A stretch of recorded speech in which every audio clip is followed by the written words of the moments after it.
بسم اللہ الرحمن الرحیم۔ السلام علیکم۔ کہانی پوائنٹ میں آپ لوگوں کو تہہ دل سے استقبال۔ اب میرا کام بہت ہی زیادہ اچھا چل پڑا تھا۔ میرے آہستہ آہستہ بہت سارے گاہک بھی بننے لگے تھے۔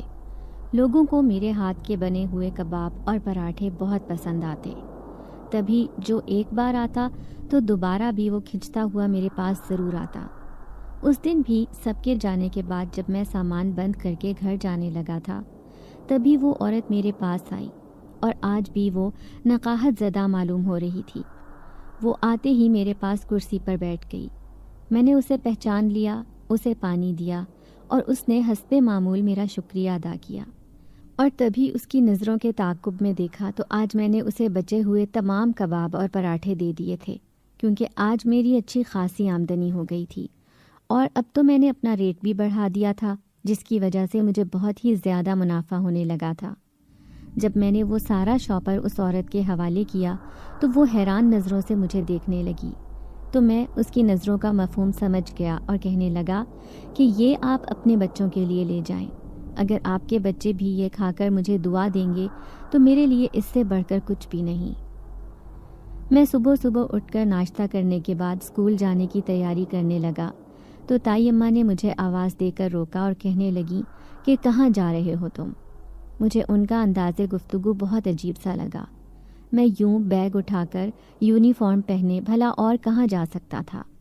غصہ آنے کے باوجود بھی میں نے اپنے غصے کو اپنے اندر ہی دبا لیا اور قدرے تحمل مزاجی سے کہا کہ تائی اماں میں اسکول جانے کی تیاری کر رہا ہوں۔ تائی اماں نے نخوت سے میری طرف دیکھا اور کہنے لگی کہ آج تمہیں اسکول جانے کی کوئی ضرورت نہیں ہے۔ آج گھر پر میرے مہمان آ رہے ہیں اور ان کے لیے مجھے بازار سے کچھ چیزیں اور سامان منگوانا ہے، اور تم مجھے بازار سے سامان لا کر دو گے اور گھر کی صفائی ستھرائی میں بھی اپنی اماں کی مدد کرو گے۔ تمہاری بہن تو بخار کا بہانہ بنا کر بستر پر پڑ گئی ہے، ایسے میں گھر کے کام کاج بھلا کون کرے گا؟ تائی اماں کا انداز دیکھ کر مجھے بہت غصہ آیا۔ یہ سچ تھا کہ کل سے ثنا کو تیز بخار تھا، اور کل سے اس نے کچھ بھی نہیں کھایا تھا، جبھی اسے اس قدر کمزوری محسوس ہو رہی تھی، اور ایسی حالت میں وہ گھر کے کام کاج کیسے کر سکتی تھی جبکہ وہ تو اسکول بھی نہیں جا پا رہی تھی۔ اماں فوراً میری مدد کو آئیں اور تائی اماں کو کہنے لگیں کہ میں سارے کام کر لوں گی، آپ فکر مت کریں، اور پھر مجھے اشارہ کرتے ہوئے بولیں کہ تم اسکول جاؤ۔ تائی اماں غصہ ہو گئیں اور کہنے لگیں کہ تمہارے نزدیک میری بات کی کوئی اہمیت نہیں ہے؟ اگر میں اسے آج اسکول سے چھٹی کرنے کا کہہ رہی ہوں تو کچھ غلط بھی نہیں ہے۔ اس نے کون سا منسٹر لگ جانا ہے؟ تم بھی جانتی ہو کہ یہ پڑھائی میں کتنا لائق فائق ہے۔ اسکول کا تو بس بہانہ ہے، گھر سے فرار چاہیے صاحبزادے کو۔ مجھے اب بازار سے کچھ سامان منگوانا ہے، اس لیے اسے چھٹی کروائی ہے۔ اور تم چلو کپڑے بدلو، اپنے بیگ کو رکھو کمرے میں اور فوراً سے میرے کمرے میں آؤ۔ تائی اماں حکم دے کر چلی گئیں۔ اماں کی آنکھوں میں آنسو تھے۔ وہ بے بسی سے مجھے دیکھتے ہوئے واپس کچن میں چلی گئی۔ میں جانتا تھا کہ اماں مجھے پڑھا لکھا کر بڑا آدمی بنانا چاہتی تھی، اور وہ چاہتی تھی کہ میں کسی قابل بن جاؤں، مگر تائی اماں شاید ایسا نہیں چاہتی تھی۔ جب ہی مجھے پڑھنے کا بہت کم وقت ملتا تھا، تائی اماں زیادہ تر مجھے گھر کے کاموں میں ہی مصروف کیے رکھتی تھیں اور بات بات پر کھلانے کے پالنے کے تانے دیتی رہتی۔ میں ان تانوں کو سن سن کر تنگ آ چکا تھا۔ پھر تائی اماں کی بنائی ہوئی لسٹ لے کر میں بازار میں آ گیا۔ 1 گھنٹہ بازار میں خار ہونے کے بعد جب میں گھر آیا تو تائی اماں نے حکم دے دیا کہ ڈسٹنگ اور صفائی کروانے میں ماں کی مدد کرو۔ اماں اکیلی تھیں، وہ کیا کیا کر سکتی تھیں، اور سارے گھر کی تو اماں کی ہی ذمہ داریاں تھیں، صفائی ستھرائی کرنا، کھانا بنانا، کپڑے دھونا۔ تایا ابو ملازم افورڈ کر سکتے تھے، مگر تائی اماں نے کہا کہ یہ لوگ مفت کی روٹیاں توڑنے کے لیے گھر میں نہیں رکھے ہوئے، اگر یہ تھوڑا بہت کام کر لیں گے تو کوئی قیامت نہیں آ جائے گی، اور ویسے بھی ہمارے گھر کا کام کتنا ہے۔ یہ دلیل سن کر تایا ابو خاموش ہو گئے، اور ویسے بھی وہ تائی اماں سے بہت دبتے تھے۔ ان کا کہا تایا ابو کے لیے حرف آخر ہوتا تھا۔ یوں بھی تایا گھر کے معاملات میں بہت کم بولتے تھے۔ سارا دن اماں گھن چکر بنی رہتی، اور جب کمرے میں آتی تو تھک ہار کر لیٹتے ہی سو جاتی، اور ہمیشہ کی طرح میں بستر پر دراز ہوتے ہی سوچوں کے تانے بانے بننے لگا تھا کہ ہم یہاں پر کب تک رہیں گے۔ اس طرح محتاجوں کی طرح زندگی گزارنا مجھے پسند نہیں تھا۔ کچھ دنوں میں میرے میٹرک کے پیپرز ہونے والے تھے۔ میرا ارادہ تھا کہ میں اس بار اچھے نمبرز لے کر پاس ہو سکوں، کیونکہ 9th کلاس میں بھی میرے بمشکل پاسنگ مارکس آئے تھے، اور اگر 10th کلاس میں اچھے نمبر لے لیتا تو میرا گریڈ بن سکتا تھا۔ یہی سوچ کر میں بہت زیادہ محنت کر رہا تھا۔ گھر میں مجھے بالکل بھی پڑھنے کا ٹائم نہیں ملتا تھا۔ جیسے ہی میں کتاب لے کر بیٹھتا تو تائی اماں فوراً سے کسی نہ کسی کام کے لیے اٹھا دیا کرتی تھی، اور پھر آدھی رات تک میں بیٹھ کر پڑھائی کرتا رہتا۔ خدا خدا کر کے پیپرز میرے اچھے ہو گئے تھے، اور اب میں سوچ رہا تھا کہ میں کوئی شارٹ کورس کر لوں۔ اور جب میں نے تایا ابو سے اس بارے میں بات کی تو تایا ابو سے پہلے تائی اماں بول پڑی، تم لوگوں کو خدا کا خوف ہے؟ ہم کیا کیا کریں؟ تم لوگوں کی رہائش کا بھی بندوبست کریں، تم لوگوں کو کھلائیں پلائیں بھی، ہم تمہاری پڑھائیاں بھی ہم ہی لوگ کروائیں، اور اب تم خیر سے میٹرک تو کر ہی چکے ہو، اب تمہیں خود اپنے پیروں پر کھڑا ہونا چاہیے، تمہیں کچھ چھوٹا موٹا ہنر سیکھنا چاہیے، اپنی پڑھائی کا خرچہ خود اٹھانا چاہیے۔ کیا تم ساری زندگی یوں بھکاریوں کی طرح ہم لوگوں کے آگے ہاتھ پھیلاتے رہو گے؟ تائی اماں کے سخت الفاظ سن کر میں خاموشی سے کمرے سے باہر نکل آیا۔ میرے لیے بھی ایسی زندگی گزارنا آسان نہیں تھا، اسی لیے میں نے اماں کے منع کرنے کے باوجود بھی دن کے وقت ایک سٹور پر سیلز مین کا کام کرنا شروع کر دیا تھا، اور شام کو میں گھر واپس آتا۔ جب مجھے پہلی تنخواہ ملی تو میں نے وہ سارے پیسے اماں کے ہاتھ پر رکھے۔ اماں کی آنکھوں میں آنسو آ گئے، اور وہ مجھے خود کے ساتھ لگاتے ہوئے بولی کہ میں تو چاہتی تھی کہ میرا بیٹا افسر بنے، پڑھ لکھ کر کسی قابل بنے۔ اگر تم یہی سب کچھ کرتے رہے تو تم پڑھو گے کب؟ تمہاری پڑھائی کا وقت کیسے نکلے گا؟ میں نے اماں کو تسلی دی اور کہا کہ میں نے اس کے لیے کچھ نہ کچھ سوچ رکھا ہے، آپ یہ پیسے سنبھال کر رکھیں، اور 1-2 ماہ کے بعد میرے پاس اتنے پیسے آ جائیں گے کہ میں چھوٹا سا کسی بھی فوڈ آئٹم کا ٹھیہ لگا لوں گا، اور رات کو میں وہ کام کر لیا کروں گا اور دن کو پڑھائی کر لیا کروں گا۔ اس طرح سے آسانی سے میری پڑھائی کا خرچہ پورا ہوتا رہے گا، اور چند گھنٹے محنت کرنے کے بعد میں اس قابل ہو جاؤں گا کہ آپ کے اور اپنے خرچے خود اٹھا سکوں۔ اماں کے چہرے پر میرے لیے واضح فخر کا تاثر تھا، اور انہیں خوش دیکھ کر میں بھی مطمئن ہو گیا، اور اب میں دل لگا کر کام کر رہا تھا۔ میرے مالک مجھ سے بہت خوش تھے۔ اب میں نے اتنی رقم جمع کر لی تھی کہ میں نے اسی سٹور کے پاس ایک چھوٹا سا کباب اور پراٹھوں کا ٹھیہ بنا لیا تھا۔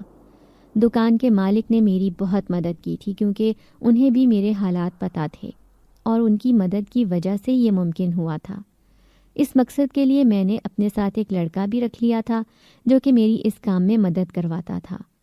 کچھ دن تک تو میرا یہ کام مندہ جا رہا تھا۔ اس دن میں اپنے ٹھیے پر اکیلا تھا۔ آج میرے ساتھ کام کرنے والا لڑکا نہیں آیا تھا۔ آج میں اکیلا ہی گاہکوں کو نپٹا رہا تھا، اور اب میں کام بند کر کے جانے ہی والا تھا، کیونکہ آس پاس کی تقریباً تمام دکانیں بند ہو گئی تھیں۔ سب لوگ ہی اپنے اپنے گھروں کو جا رہے تھے۔ میں نے آس پاس نظر دوڑائی۔ جب مجھے آدھی سے زیادہ دکانیں بند نظر آئیں تو میں نے ارادہ کر لیا کہ اب مجھے بھی گھر چلے جانا چاہیے۔ آج موسم بھی بہت ابر آلود تھا۔ آسمان پر کالی گھٹائیں پھیلی ہوئی تھیں، اور موسم کے تیور دیکھ کر لگ رہا تھا کہ بارش بس برسنے ہی والی تھی۔ ایسے موسم میں مجھے ہمیشہ کوفت کا سامنا کرنا پڑتا تھا، کیونکہ میرا گھر یہاں سے قدرے فاصلے پر تھا۔ میرے پاس کوئی سواری نہیں تھی، مجھے کوئی رکشہ دیکھ کر ہی گھر جانا پڑتا تھا، اور اس وقت یہاں پر کوئی رکشہ، کوئی سواری نظر نہیں آ رہی تھی۔ اس لیے میں جلدی سے سامان لپیٹنے لگا۔ تبھی میرے پاس ایک عورت آئی۔ وہ عورت سر سے لے کر پاؤں تک برقعے میں ملبوس تھی۔ اس نے اپنے چہرے کو نقاب سے پوشیدہ کر رکھا تھا۔ جب وہ میرے پاس آئی تو پاس پڑی ہوئی کرسی پر جیسے ڈھہ سی گئی۔ اس نے مجھ سے پانی مانگا۔ اس کی آواز میں نقاہت نمایاں تھی۔ ایسے لگ رہا تھا جیسے وہ صدیوں کا فاصلہ طے کر کے آ رہی ہو، اور پیاس سے اس کا برا حال ہو رہا ہو۔ میں نے اسے پانی پلایا تو وہ تشکر سے مجھے دیکھنے لگی۔ تبھی اس کی نظر میرے ٹھیے پر پڑی جہاں کباب رکھے ہوئے تھے، اور وہ للچائی ہوئی نظروں سے کباب دیکھنے لگی۔ اس کے دیکھنے کے انداز سے مجھے محسوس ہو گیا کہ وہ بھوکی ہے، اور اس کی حالت سے لگ رہا تھا کہ وہ ایک حاملہ عورت ہے۔ مجھے اس پر ترس آ گیا، اور میں نے جلدی سے کباب اور پراٹھے ایک پیکٹ میں رکھ کر اس عورت کو دے دیے۔ وہ ممنون نگاہوں سے مجھے دیکھنے لگی۔ مجھے کہنے لگی کہ میرے پاس پیسے نہیں ہیں۔ میں نے اس سے کہا کہ میں نے آپ سے پیسے نہیں مانگے، مجھے بس آپ سے دعا چاہیے۔ وہ نم آنکھوں سے مسکرا دی اور کہنے لگی کہ میں تمہارے لیے ضرور دعا کروں گی، اللہ تمہیں تمہارے مقصد میں کامیاب کرے، تمہیں ہر وہ چیز عطا کرے جس کی تمہیں خواہش ہے، تمہیں ماں باپ کی آنکھوں کی ٹھنڈک بنائے۔ میں اس کی دعا سن کر مسکرا دیا اور کہنے لگا کہ اس سے زیادہ قیمتی چیز دنیا میں اور کوئی بھی نہیں ہے۔ تبھی میں باقی سامان لپیٹ کر گھر چلنے لگا تو وہ عورت بھی میرے ساتھ ساتھ چلنے لگی۔ میں نے اس سے پوچھا کہ آپ نے کہاں جانا ہے؟ اس نے مبہم سا جواب دیا کہ میں ذرا قریب ہی جاؤں گی، قریب ہی میرا گھر ہے۔ پھر میں نے اس عورت سے کہا کہ آپ کے گھر میں کون کون ہے، آپ کے میاں کیا کرتے ہیں؟ اس نے میری بات کا کوئی جواب نہیں دیا، خاموشی سے چلتی رہی۔ اس کی خاموشی سے مجھے اندازہ ہوا کہ شاید میں کچھ زیادہ ہی اس کے ذاتی معاملات میں دخل اندازی کر رہا ہوں، اس لیے میں خاموش ہو گیا اور اسے کہا کہ اگر آپ کہیں تو میں آپ کے گھر تک آپ کے ساتھ چلتا ہوں۔ وہ عورت کہنے لگی کہ نہیں، میں ادھر قریب ہی رہتی ہوں، میں چلی جاؤں گی۔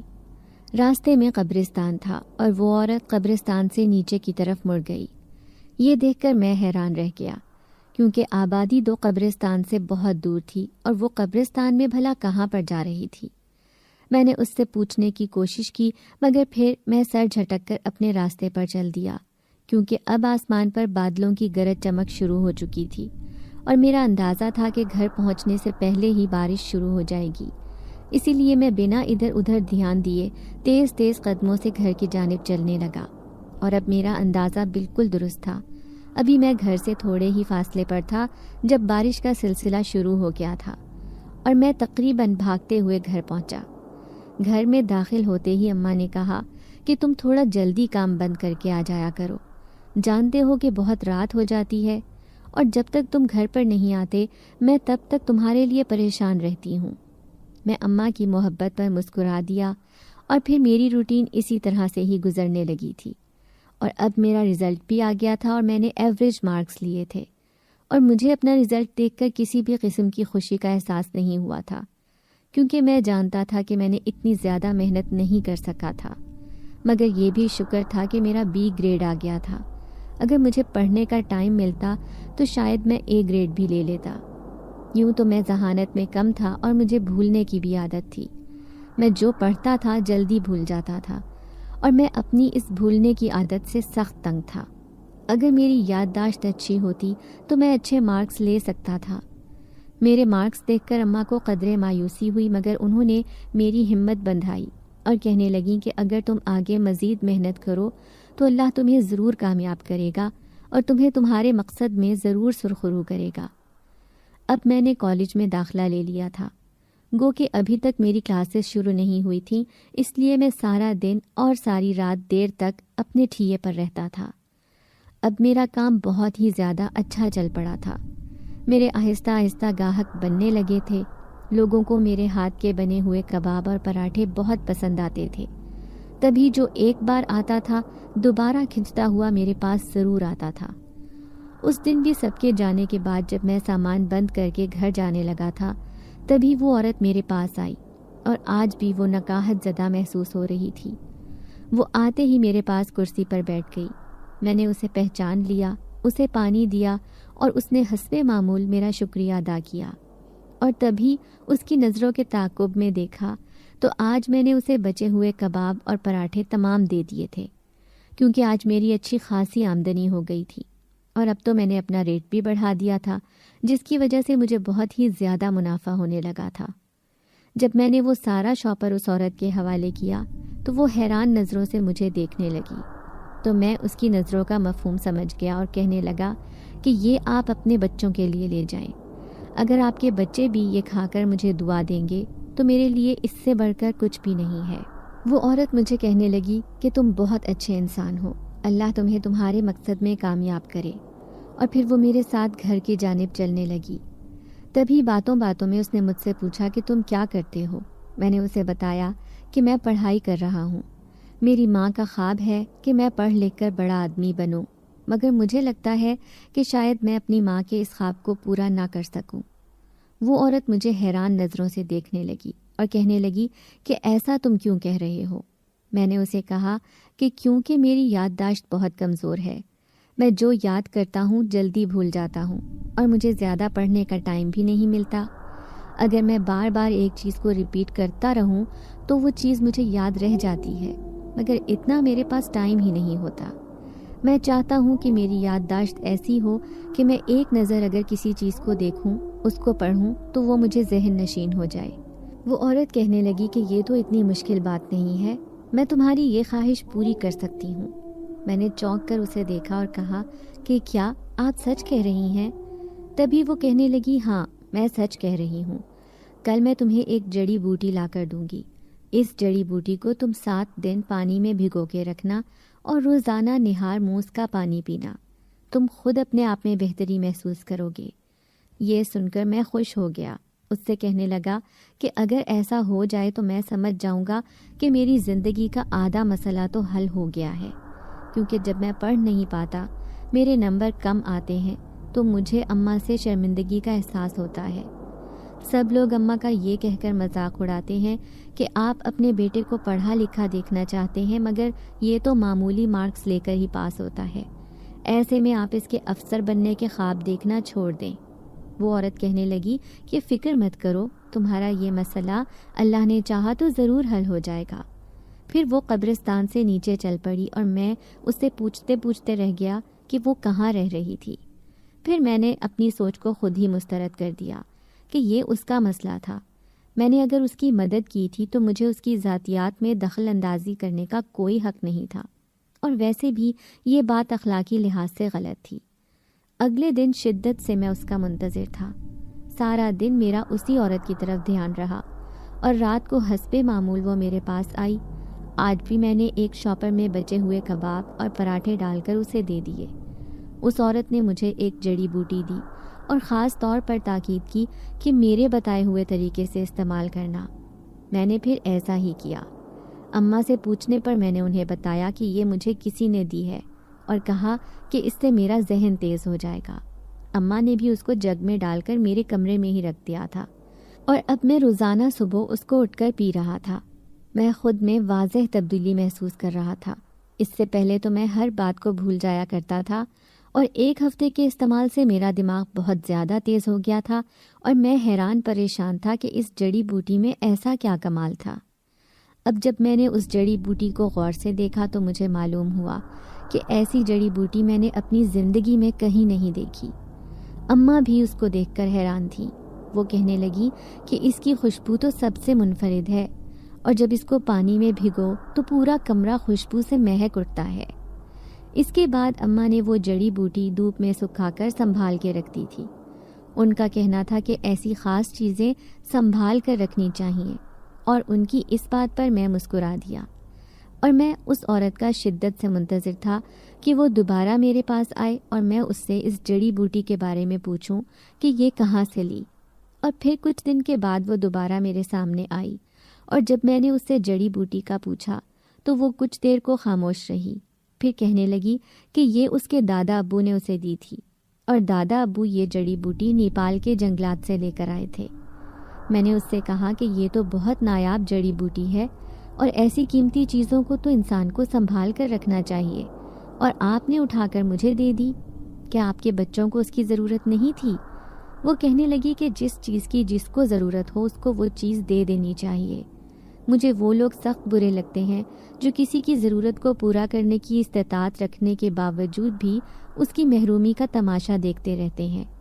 یہ بات مجھے پسند نہیں ہے، اور ویسے بھی جو آپ پر احسان کرے آپ اس کا بدلہ تو کبھی چکا نہیں سکتے، مگر اس کے احسان کے بدلے اس کے ساتھ نیکی تو کر سکتے ہیں۔ اس عورت کے خیالات سن کر میں بہت متاثر ہوا تھا، اور حسب معمول میں اس کے ساتھ چل پڑا۔ تو جیسے ہی وہ قبرستان کی طرف مڑنے لگی تو میں نے اسے کہا کہ آپ یہاں پر کہاں پہ رہتی ہیں؟ یہاں پہ تو دور دور تک کوئی آبادی نہیں ہے، اور آپ کو قبرستان سے گزرتے ہوئے ڈر نہیں لگتا؟ وہ عجیب سے انداز میں ہنس پڑی اور کہنے لگی کہ نہیں، مجھے یہاں سے ڈر نہیں لگتا، اور فکر مت کرو، میں یہاں قریب ہی رہتی ہوں، میں چلی جاؤں گی۔ اور پھر میں سر جھٹک کر گھر آ گیا۔ اب میرے کالج میں پڑھائی زور و شور سے شروع ہو چکی تھی۔ اس جڑی بوٹی کی وجہ سے مجھے بہت زیادہ فوائد حاصل ہوئے تھے۔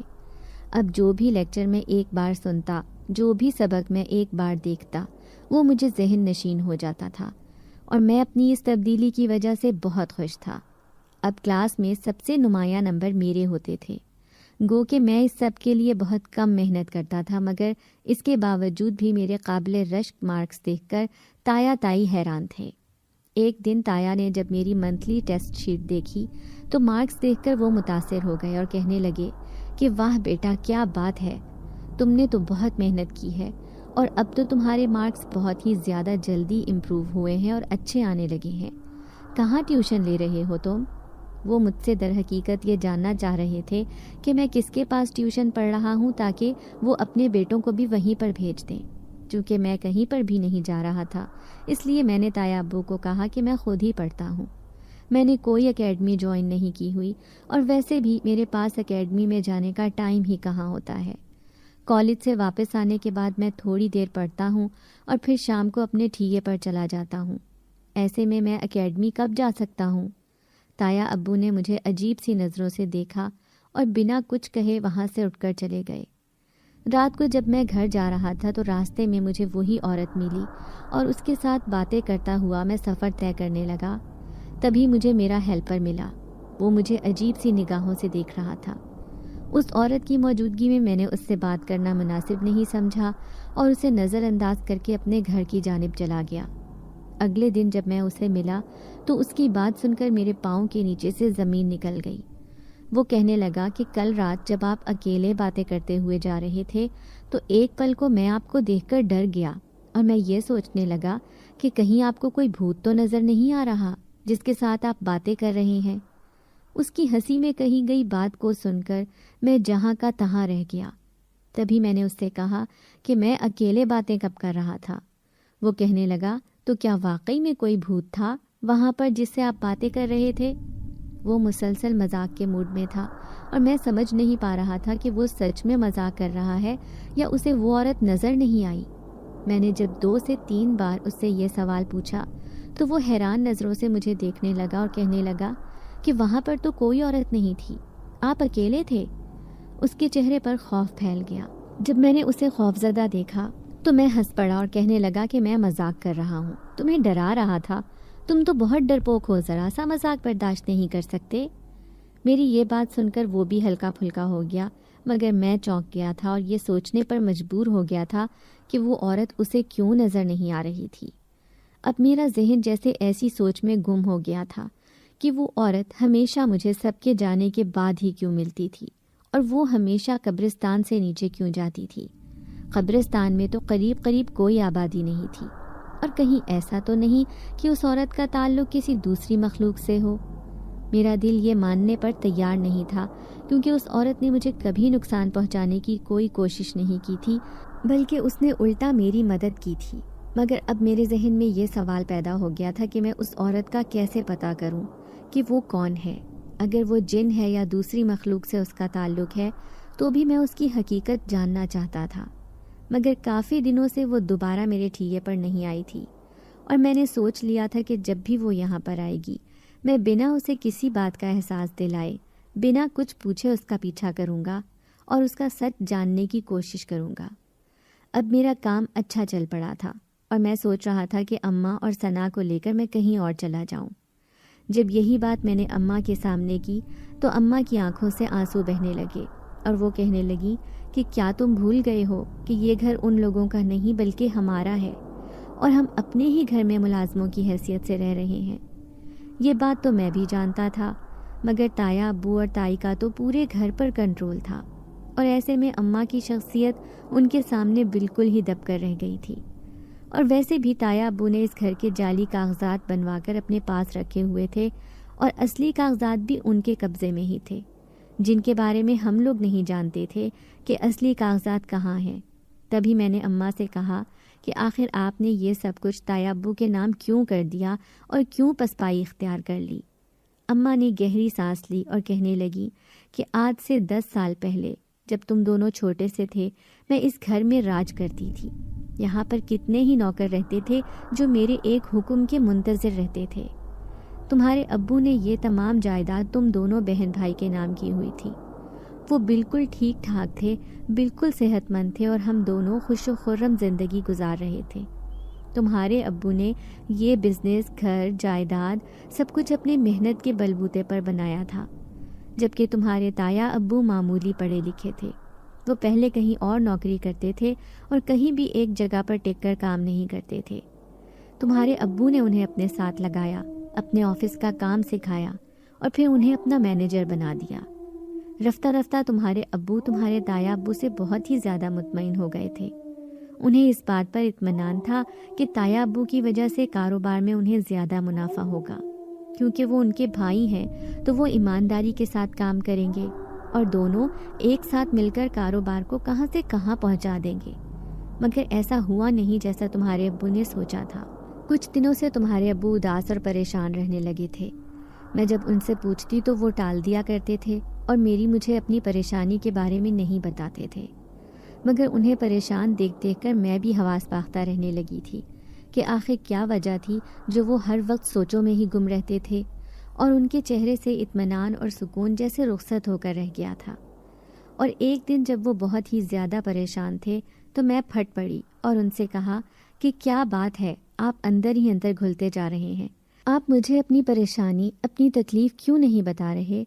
تب انہوں نے مجھے تمہارے تایا ابو کے بارے میں بتایا کہ وہ کاروبار میں فراڈ کر رہے ہیں اور کتنا ہی پیسہ وہ غبن کر کے کھا چکے ہیں۔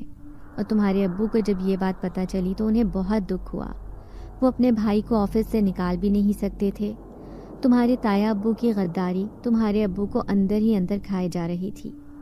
ایک دن تمہارے تایا ابو کی وجہ سے تمہارے ابو کو ہارٹ اٹیک ہوا اور وہ ہسپتال میں چلے گئے اور ان کا یہ دل کا دورہ ان کی جان بھی ساتھ ہی لے گیا تھا۔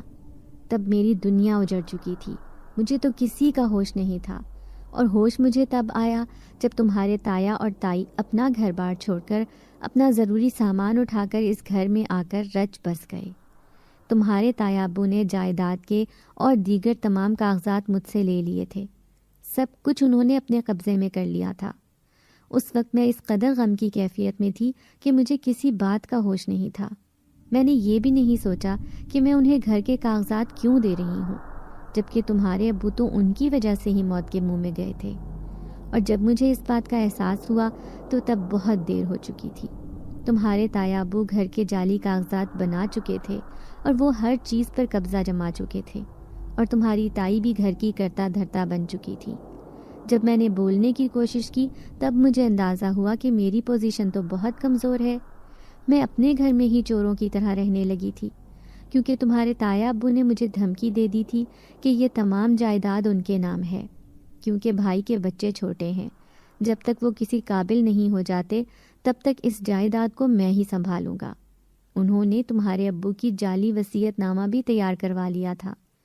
وہ اس قدر بے خوف ہو گئے تھے، انہیں اللہ کا بھی ڈر نہیں رہا تھا، اور میں ان کی بے خوفی کو دیکھ کر اندر سے کانپ کر رہ گئی اور سوچنے لگی کہ اللہ اگر اسی جرم پر ان کی گرفت کر لے تو کون ہے جو ان کو اللہ کے عذاب سے چھڑوائے گا؟ مگر وہ کچھ بھی سوچنے سمجھنے پر تیار نہیں تھے۔ میں نے ایک بار انہیں اس بات پر خدا خوفی دلانے کی کوشش کی کہ یہ بچے یتیم ہیں اور یہ آپ کے بھائی کی اولادیں ہیں، آپ اپنے بھائی کی اولاد کے ساتھ ایسا کیسے کر سکتے ہیں؟ جواباً تمہاری تائی مجھے کہنے لگی کہ اگر تمہیں اس گھر میں رہنا ہے تو خاموشی سے رہنا ہوگا، ورنہ ہم تمہیں اس گھر سے نکال دیں گے، اور تمہارے تو میکے میں بھی کوئی نہیں ہے تو تم کہاں جاؤ گی؟ اگر عزت سے زندگی گزارنا چاہتی ہو تو چپ چاپ جیسے ہم لوگ کہتے ہیں ویسا کرتی جاؤ۔ پھر میرے پاس اس کے علاوہ کوئی راستہ نہیں تھا کہ میں اس گھر میں تیسرے درجے کے شہری کی طرح رہوں۔ وہ گھر جس میں میں مالکن تھی، میرے آگے کتنے ہی نوکر کام کرتے تھے، انہوں نے ایک ایک کر کے سب ملازموں کو گھر سے نکال دیا اور گھر کی ساری ذمہ داریاں میرے سر پر ڈال دیں۔ تم کیا سمجھتے ہو؟ کیا مجھے اس چیز کا دکھ نہیں ہے؟ کیا مجھے احساس نہیں ہے کہ میرے بچوں کے ساتھ زیادتی ہو رہی ہے؟ میں تو ایک ماں ہوں، اور ماں کے اپنے بچوں کے لیے کیسے جذبات ہوتے ہیں اس کو سمجھنا اتنا مشکل کام نہیں ہے۔ تبھی تو میں یہ چاہتی ہوں کہ تم کسی قابل بن جاؤ، خود کو ثابت کرو۔ میں یہ نہیں کہتی کہ تم اپنے تایا ابو کے دو بدو کھڑے ہو جاؤ، مگر تم اتنا اعتماد خود میں پیدا کر لو کہ تم اپنے حق کے لیے بولنا سیکھ لو۔ اماں کی باتیں سن کر مجھے بھی اندازہ ہو گیا کہ تایا ابو بہت شاطر دماغ کے ہیں اور ان سے اپنی یہ تمام دولت جائیداد واپس لینا کوئی آسان کام نہیں تھا۔ اب اللہ ہی ان کے دل میں رحم پیدا کر دیتا، اللہ ہی کوئی معجزہ دکھا دیتا تو شاید ہمیں یہ سب کچھ واپس مل جاتا۔ زیادہ دکھ مجھے ثنا کی وجہ سے ہوتا تھا۔ جب تائی اماں اس کے ساتھ ملازموں جیسا سلوک کرتی اور جب تائی اماں کے بچے میری اماں کے ساتھ بدتمیزی کرتے تو یہ باتیں میں برداشت نہیں کر سکتا تھا۔ اس دن میں کالج سے واپس جب آیا تو اماں کمرے میں سو رہی تھی۔ ثنا مجھے کہیں بھی نظر نہیں آ رہی تھی۔ میں وہاں سے ثنا کو ڈھونڈتے ہوئے گھر کے اندرونی حصے کی طرف جب آیا تو ایک کمرے سے مجھے ثنا کے اونچا اونچا بولنے کی آواز سنائی دی۔ جب میں کمرے میں داخل ہوا تو ثنا ایک دیوار کے ساتھ لگی کھڑی تھی اور سامنے میرے تایا ابو کا بیٹا علی کھڑا تھا۔ ثنا کا دوپٹہ علی کے ہاتھ میں تھا اور وہ اس کے ساتھ اس قدر گھٹیا بات کہہ رہا تھا کہ میرا دماغ گھوم گیا اور میرا ہاتھ بے اختیار اس پر اٹھ گیا تھا۔ میں اس کو گھسیٹتے ہوئے کمرے سے باہر لے آیا، اس کو بہت بری طرح سے مارا۔ اس کے شور کی آواز سن کر پورا گھر اکٹھا ہو گیا۔ تائی اماں مجھے دیکھتے ہی غصے سے بولنے لگی، تم ہمارے ٹکڑوں پر پلتے رہے اور ہمارے ہی بیٹے پر تم ہاتھ اٹھا رہے ہو، تمہاری ہمت کیسے ہوئی؟ مگر میں ان کی بات سن ہی نہیں رہا تھا، مجھ پر تو جنون طاری تھا۔ میری اماں نے بمشکل اسے مجھ سے چھڑوایا۔ تبھی تائی نے تایا ابو کو بھی فون کر کے بلا لیا۔ تایا ابو گھر پہ آئے تو انہیں جب یہ ساری بات پتہ چلی وہ بھی غصے میں آ گئے، اور جیسے ہی انہوں نے مجھے مارنے کے لیے اپنا ہاتھ مجھ پر اٹھایا تو میں نے ان کا ہاتھ پکڑ لیا اور کہا، بس تایا ابو، بہت ہو گیا، آپ لوگوں کا بہت ظلم سہ لیا۔ یہ میرے باپ کا گھر ہے اور آپ لوگ میرے باپ کے گھر میں رہ کے ہم لوگوں کے ساتھ ہی تیسرے درجے کے شہریوں والا سلوک کر رہے ہیں۔ آپ جانتے ہیں آپ کے بیٹے نے کیا گھٹیا حرکت کی ہے؟ میری بہن کی عزت پر اس نے ہاتھ ڈالنے کی کوشش کی ہے، اسی لیے میں نے اس کے ساتھ یہ سلوک کیا ہے۔ تایا ابو یہ سن کر اپنی جگہ پر کھڑے کے کھڑے رہ گئے، مگر تائی اماں اس کی مدد کے لیے آگے بڑھی اور کہنے لگی کہ تمہاری بہن خود اس کے پیچھے ہے۔ بس، اب میں نے ہاتھ اٹھا کر تائی کو خاموش رہنے کا اشارہ کیا اور کہا کہ ایک لفظ اور اگر میری بہن کے بارے میں کہا تو مجھ سے برا کوئی نہیں ہوگا۔ اب میں ایک پل بھی اس گھر میں نہیں رہ سکتا تھا۔ بے شک یہ ہمارا اپنا گھر تھا، مگر اس گھر میں جہاں میری بہن کی عزت محفوظ نہیں تھی وہاں پر رہنا میرے لیے بالکل فضول تھا۔ اور اسی وقت میں نے فون کر کے اپنے 2 دوستوں کو کرائے کا گھر دیکھنے کے لیے کہا، اور شام تک مجھے ایک دوست نے کال کر دی کہ اسے ایک گھر کے بارے میں پتہ چلا ہے۔ اگلے ہی دن میں وہ گھر دیکھنے کے لیے چلا گیا۔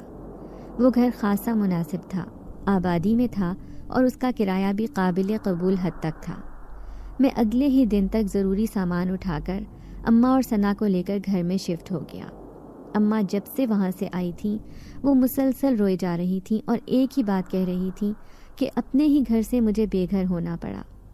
اس ساری صورتحال میں اس عورت کے قصے کو تقریباً بھول گیا تھا، اور کچھ دن بعد اچانک جب اس عورت کو میں نے اپنے روبرو دیکھا تو مجھے اپنی ہیلپر کی ساری بات دماغ میں گھوم گئی اور میں نے بالکل نارمل انداز میں اس عورت سے بات کی۔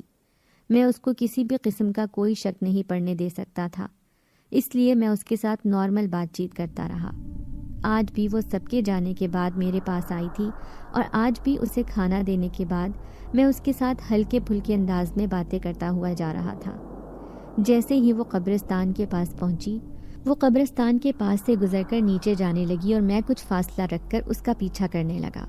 یہاں پر جا بجا درخت لگے ہوئے تھے اور میں درختوں کی اوٹ میں ہوتا ہوا اس کے پیچھے جا رہا تھا۔ 1-2 بار اس نے ایک جگہ پر رک کر پیچھے دیکھا، جیسے اسے اپنے پیچھے کسی کے آنے کا احساس ہو گیا ہو، اور تبھی میں درخت کی اوٹ میں ہو گیا اور پھر وہ آگے کی جانب چلنے لگی۔ یہاں پر دور دور تک کوئی آبادی نہیں تھی۔ تبھی وہ ایک جگہ پر پہنچ کر اچانک سے غائب ہو گئی۔ میں نے جب یہ منظر دیکھا تو حق تک رہ گیا، مجھے اپنی آنکھوں پر یقین نہیں آ رہا تھا۔ کوئی انسان ایک دم سے کیسے غائب ہو سکتا تھا؟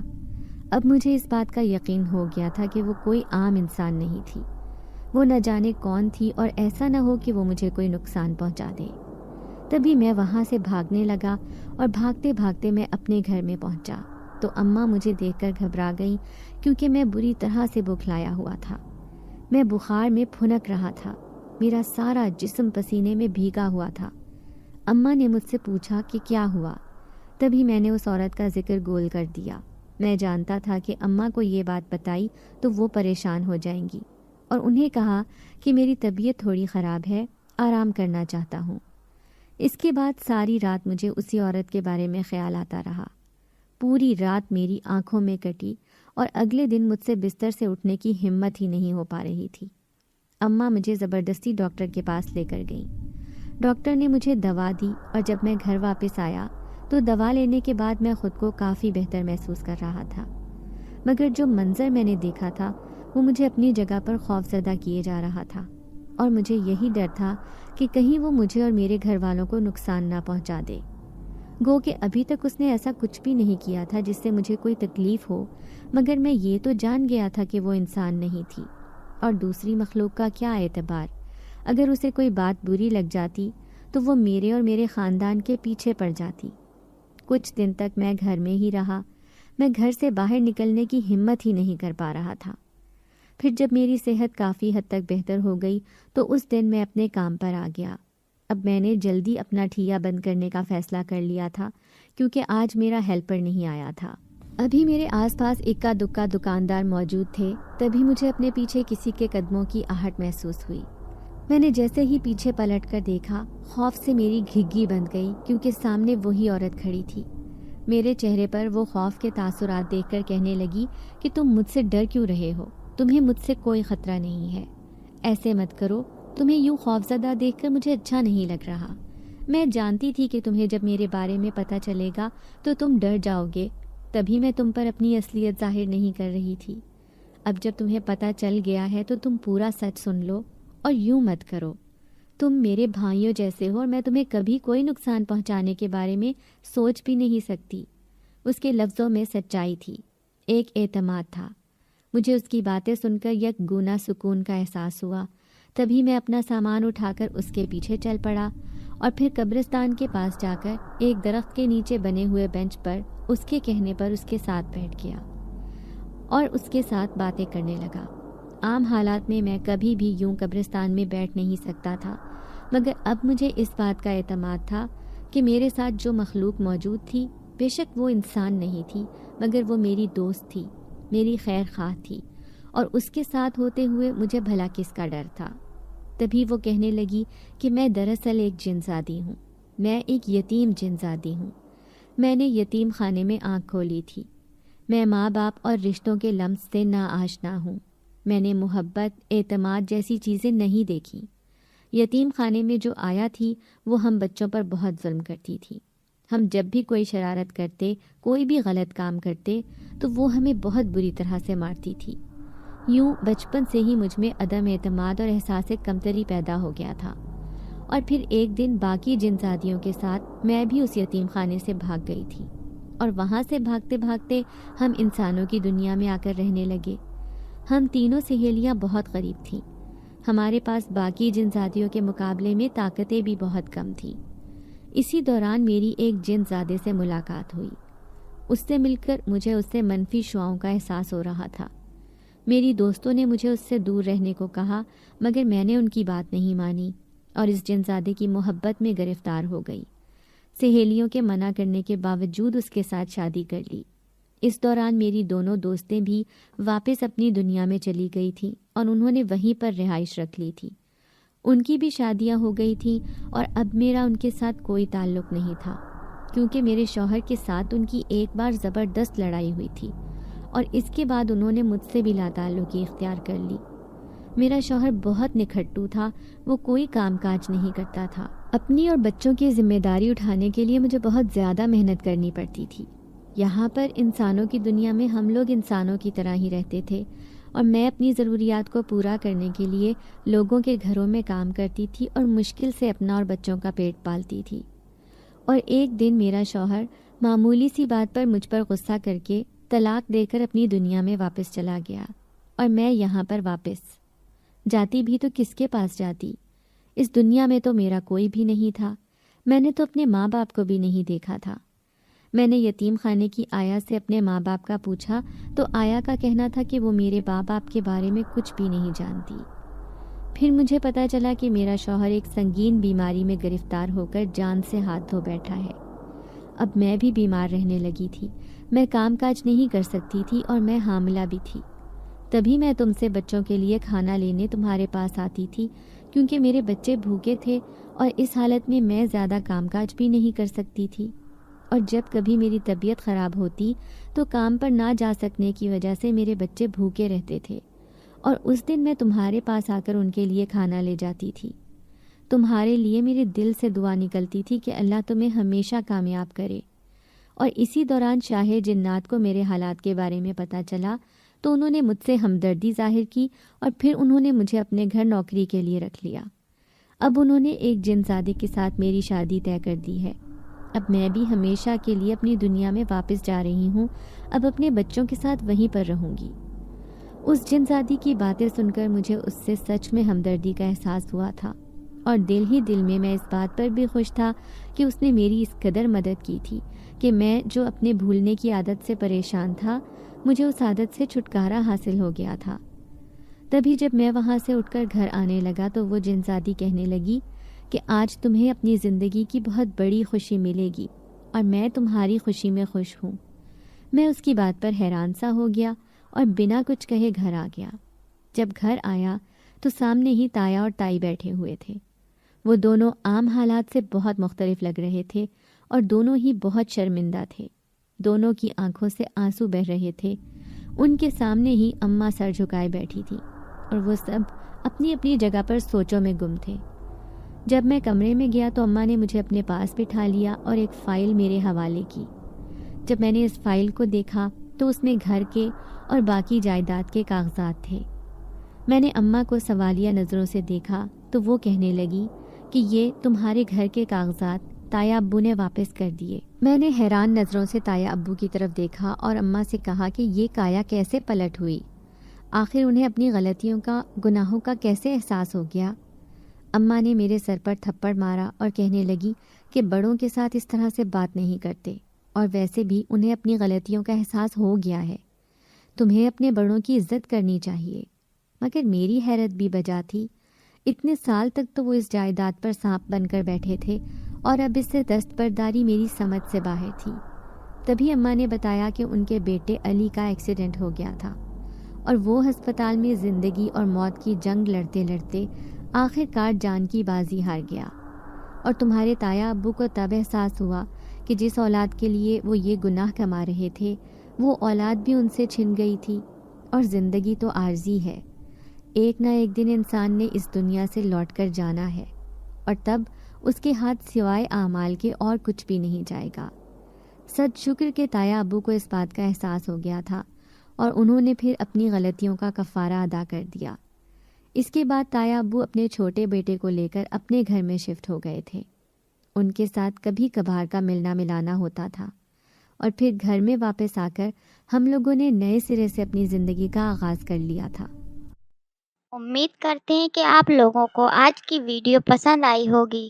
ویڈیو کو لائک کریں اور روزانہ ایک ایسی ویڈیو سننے کے لیے ہمارے چینل کو سبسکرائب کریں۔ ملتے ہیں اگلی ویڈیو میں۔ اللہ حافظ۔